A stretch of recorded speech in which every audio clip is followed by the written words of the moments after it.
ఆకాశంలో మిళుకుమిళుకుమంటూ తళతళలాడుతూ మెలమెలలాడుతూ కన్నుల పండుగ చేస్తుంటాయి తారలు.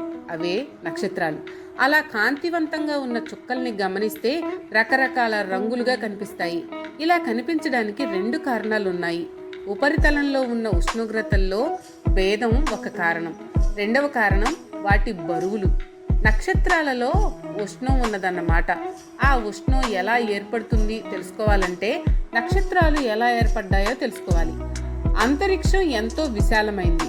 దానిలో ఉన్న నక్షత్ర పదార్థం, ధూళి, వాయువులు పరస్పరం ఆకర్షించుకుంటూ ఉంటాయి, ఒక చోటికి చేరుకుంటాయి.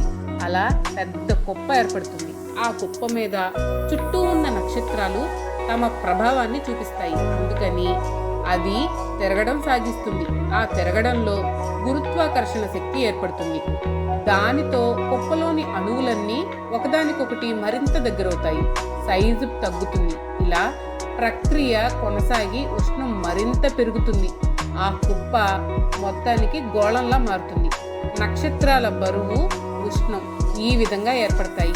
ఎర్రగా కనిపించే నక్షత్రాలలో ఉష్ణోగ్రత 3000 సెంటీగ్రేడ్ డిగ్రీల నుండి 3500 సెంటీగ్రేడ్ డిగ్రీలు, ఆరెంజ్ రంగుకు 2500 సెంటీగ్రేడ్ డిగ్రీల నుండి 5000 సెంటీగ్రేడ్ డిగ్రీలు కావాలి.